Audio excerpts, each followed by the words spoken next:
नमस्कार साथियों, मैं मनीष भारती संस्कृति पीसीएस प्लेटफॉर्म पर आप सभी का स्वागत करता हूं। साथियों, जितने भी लोग बिहार से हैं उन सभी के लिए बहुत अच्छी खबर है, उन सभी को बहुत बहुत शुभकामनाएं। चूँकि बिहार वासियों का बहुप्रतीक्षित एक जो डिमांड था वह पूरा हो गया, इंतज़ार खत्म हो गया। चूँकि वर्षों का ये इंतज़ार था, ये इंतज़ार एक दशक से अधिक का था। क्या था? पटना मेट्रो।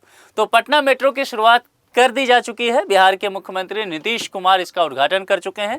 कल से आम यात्री इसका लाभ ले सकते हैं। यानी कि कुल मिलाकर के मैं आज आपसे कह सकता हूं कि यात्रीगण कृपया ध्यान दें, पटना मेट्रो में आपका स्वागत है।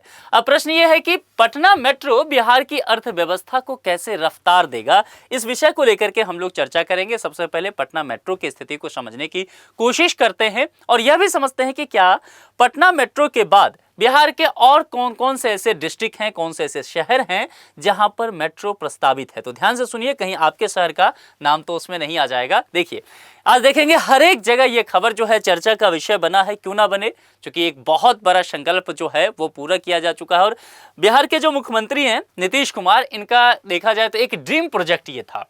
इनकी एक सबसे बड़ी महत्वाकांक्षा जो कहा जाए उसमें से एक शामिल था पटना मेट्रो। लगातार ये कैंसिल होता रहा, पिछले कई वर्षों में कहा गया कि अब होगा तब होगा, लेकिन जो है फाइनली यहाँ पर इसकी शुरुआत कर दी जा चुकी है। और देखेंगे ट्रेन को पूरी तरह से सजाया वगैरह गया और कहा गया कि मंगलवार से जो है आम यात्री यानी कि कल से, आज तो हो गया कि मुख्यमंत्री उद्घाटन किए हैं तो पत्रकार वगैरह गए थे, लेकिन कल से जो है आम यात्री इसमें सवारी वगैरह कर सकते हैं। ये देख लीजिए, पहले कुछ तस्वीर देखिए, पटना मेट्रो की तस्वीर आप देखेंगे।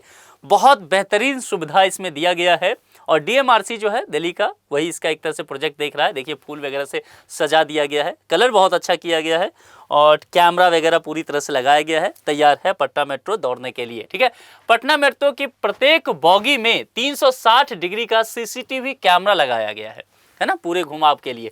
प्रत्येक बोगी में 2 इमरजेंसी बटन और माइक भी होगा। किसी भी आपात स्थिति में यात्री इमरजेंसी पुश बटन को दबा सकते हैं। यहां से माइक पर बोलने पर ड्राइवर के पास आवाज भी जाएगी। इसके साथ ही सीसीटीवी कैमरा के माध्यम से इमरजेंसी सिचुएशन की तस्वीर कैद होकर के कंट्रोल रूम को जाएगी। तीनों बोगी में 138 यात्रियों की बैठने की जगह है और 945 यात्री खड़े होकर के सफर भी कर सकते हैं। तो जाहिर सी बात, देखिए पटना के ट्रांसपोर्टेशन के लिए एक बहुत बड़ी खबर है। पटना में जो ट्रैफिक रहा करता था, खास करके ऑफिस आवर में देखा जाता था, वो अब यहां से कम हो जाएगा। ड्रीम प्रोजेक्ट नीतीश कुमार जी का बताया जाता था कि एक दशक पुराना इनका सपना था, जो पहली बार जानते हैं कि 2013 में इसको लेकर के मंजूरी मिला था। हालांकि 2013 से भी कई वर्ष पहले तक कोशिश किया गया था कि बिहार को, पटना को एक मेट्रो दिया जाए और 2013 में मंजूरी मिला। 13 के बाद कहा गया कि अब हो जाएगा। एक चुनाव बीता, दूसरा चुनाव बीता, लोग इंतजार करते रहे कि पटना मेट्रो कब शुरुआत होगी। और पटना मेट्रो के कंस्ट्रक्शन के काम के वजह से पटना के लोगों का पिछले अगर 12 साल में जनजीवन देखा जाए ना, अस्त व्यस्त हो गया। पूरा शहर गड्ढे में तब्दील था। अब हालांकि कुछ फेज खत्म हुआ है, कुछ काम और है, वो खत्म हो जाएगा तो निश्चित तौर पर शहर को बेहद खूबसूरत ढंग से अब सजाया जाएगा। कुल मिलाकर के पीएम मोदी जो है 2019 में पहले कॉरिडोर की आधारशिला रखी थी और उसके बाद जो है अब यह बन करके तैयार हो गया। सबसे महत्वपूर्ण बात समझिए, डीएमआरसी पटना मेट्रो का सलाहकार है। डीएमआरसी क्या है? दिल्ली मेट्रो रेल कॉर्पोरेशन, यानी कि दिल्ली मेट्रो जो है, जिससे बहुत सारे लोग अगर दिल्ली आए होंगे तो वो चढ़े होंगे। आप जानते हैं कि देश की सबसे बेहतरीन मेट्रो में अगर एक गिरा जाए तो वो दिल्ली मेट्रो है। इसीलिए दिल्ली मेट्रो को दिल्ली की लाइफलाइन कहा जाता है, राजधानी का। तो यहां पर अगर देखा जाए तो ये सलाहकार मेट्रो है। तो निश्चित तौर पर इसलिए कहा जाता है कि डीएमआरसी जैसा एकदम अनुभवी मेट्रो कॉर्पोरेशन अगर देखा जाए, वो पटना मेट्रो का सलाहकार है, एडवाइजर है, तो वहां पर काम बेहतर तरीके से होगा ही, जो कि होता हुआ दिखा भी है। तो एलएनटी ने फेज 1 और कॉरिडोर 2 के डिजाइन और निर्माण का इसमें ठेका यहां पर लिया है। डीएमआरसी उसमें मदद कर रही है। जो लागत की बात की गई है, 13,925.5 करोड़ रुपए की लागत आई है। परियोजना की कुल लागत, परियोजना में बिहार सरकार, केंद्र और जापान इंटरनेशनल कोऑपरेशन एजेंसी का वित्तीय योगदान भी शामिल है। अब देखिए, यहां पर जापान की बात किया गया, ये जापान मेट्रो की तस्वीर है। जापान इसलिए क्योंकि देखिए इस परियोजना में, मैंने क्या कहा, पटना मेट्रो के लिए डीएमआरसी जो है वह सलाहकार है, ये कॉर्पोरेशन, और दिल्ली मेट्रो को जो तैयार किया गया है, जिसमें सलाहकार जापान इंटरनेशनल ही था, तो कुल मिलाकर के देखेंगे तो बिहार सरकार को भी यहां से फंड मिला है, यहां से वित्तीय योगदान मिला है। तो निश्चित तौर पर जापान का भी अगर देखा जाए तो इसमें योगदान होगा पटना मेट्रो को चलाने में। पटना मेट्रो के कोचों पर जो है अगर देखा जाए तो मधुबनी कला की पारंपरिक डिजाइन है, मधुबनी पेंटिंग, जिसको एक तरह से देखिए जीआई टैग भी दिया गया है। और मधुबनी पेंटिंग की काफ़ी चर्चा की जाती है, अब तो वैश्विक स्तर पर मधुबनी पेंटिंग है। तो बॉगी वगैरह में देखा जाएगा कि हर एक जगह पटना मेट्रो को और ट्रेन के ऊपर भी मधुबनी पेंटिंग से पूरी तरह से सजाया गया है। कुछ जानकारी जो लोग पटना मेट्रो की सवारी करना चाहते हैं, समझिए 20 मिनट के अंतराल पर मेट्रो जो है वो चलेगी। हर रोज पटना मेट्रो की ट्रेन हर 20 मिनट के अंतराल पर चलेगी। जैसे दिल्ली वगैरह में देखेंगे हर 5 मिनट पे, हर 3 मिनट पर ऐसे है, लेकिन वहां पर 20 मिनट का टाइम वो दिया गया है। एक दिन में 40 से 42 ट्रिप्स लगेगा, कुल 40 से 42 ट्रिप्स तय की गई है। प्रत्येक ट्रेन में 900 यात्री बैठ सकते हैं। हर कोच में 300 लोग की यहां पर जगह है, यानी कि 3 कोच उसमें अभी लगाया गया है। देखिए समय के साथ समय भी जो 20 मिनट का समय दिया गया है ना, उसमें भी कमी आ जाएगा जब और रेल वहां पहुंचेगा और कॉरिडोर को विकसित किया जाएगा। चूंकि देखिए दिल्ली मेट्रो का अभी तक विकास चल ही रहा है। अभी अगर आप देखेंगे बुरारी वगैरह जो है, इसमें मेट्रो बन के तैयार है, उद्घाटन नहीं हुआ है, शायद जनवरी के महीने में हो जाए, जबकि डीएमआरसी का प्रोजेक्ट है। तो कुल मिलाकर के समय के साथ तो प्रोजेक्ट ऐसा ही बढ़ते ही रहता है, कॉरिडोर आगे बढ़ाया ही जाएगा। शुरुआत होना आवश्यक था, जिसकी शुरुआत हो चुकी है, फिर आगे काम होता रहेगा। अब यहाँ पर किराए वगैरह को लेकर के अगर चर्चा किया जाए तो पटना मेट्रो का जो न्यूनतम किराया बताया गया है वो 15 रुपया बताया गया है, न्यूनतम, ठीक है।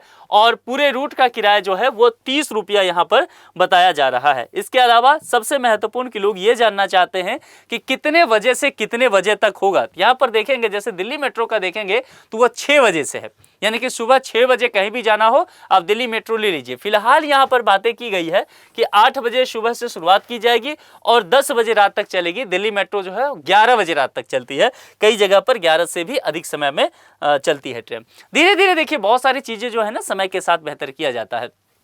कल से सेवा शुरू करने की बात की गई है, यानी कि मंगलवार से, आज तो उद्घाटन हो गया है। यात्री सेवा कल से शुरू होगी। फिलहाल 4.3 किलोमीटर का रूट इसमें उपलब्ध है। लेकिन सबसे महत्वपूर्ण बात क्या है उसको समझिए। पटना मेट्रो का सपना तो पूरा हो गया, नीतीश कुमार जी का जो ड्रीम प्रोजेक्ट था वो पूरा हो गया। लेकिन ये जो बिहार है और बिहार में 38 डिस्ट्रिक्ट हैं, ठीक है, तो इस 38 डिस्ट्रिक्ट में पटना को मेट्रो मिल गया, ठीक है। लेकिन कई ऐसे और डिस्ट्रिक्ट हैं, कई और ऐसा शहर है जिसको मेट्रो मिलने की घोषणा पहले ही, यानी कि पिछले वर्ष ही की जा चुकी है, 2024 में ही। उसमें से अगर देखा जाए तो कुछ जगह जो है जहां पर फिजिबिलिटी रिपोर्ट तैयार करने का काम भी शुरू हो गया है और संभावित रूट मेट्रो का क्या होगा इसको भी चिन्हित कर लिया गया है। नगर विकास एवं आवास विभाग ने राइट्स लिमिटेड को यह काम सौंपा भी है, जिसकी रिपोर्ट भी लगभग अब आने वाली है। कुल मिलाकर के देखेंगे तो अगर 4 शहर की बात किया जाए, पटना तो एक हो ही गया, पटना के अलावा अगर देखा जाए गंगा के अगर आप उत्तरी मैदान में चलेंगे तो मुजफ्फरपुर के बगल में है दरभंगा, दरभंगा के बाद आपको एक जगह मिलेगा गया, और गया के बाद जो है वह एक जगह और मिलेगा आपको भागलपुर। तो भागलपुर, ये 4 हैं, यानी कि पटना तो हो गया, मुजफ्फरपुर, दरभंगा, भागलपुर और गया, यानी कि 3 ये मिथिला का क्षेत्र और 2 अगर मगध वाला देखेंगे तो 5 शहर में होगा, 3 मिथिला वाले क्षेत्र में और 2 मगध वाले क्षेत्र में मिलने जा रहा है।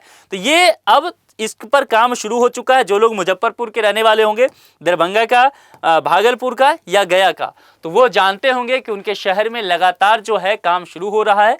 रूट डिजाइन सभी जगह का कर दिया गया है। इस बात की संभावना है कि आने वाले 3 से 5 वर्ष में यहाँ का काम तेजी से हो सकता है और फिर आप इन तमाम शहरों में देखेंगे कि मेट्रो चलता हुआ दिखेगा, आप उसका आनंद भी ले सकते हैं। तो देखिए बिहार की अर्थव्यवस्था के लिहाज से देखा जाए तो निश्चित तौर पर परिवहन में ये 4 चांद लगा रहा है। और देखा जाए तो तकरीबन बिहार और पटना देश के 24 उन शहरों में शामिल हो गया है जहां पर मेट्रो की व्यवस्था है। तो निश्चित तौर पर एक बहुत बड़ा कीर्तिमान बिहार के लिए है।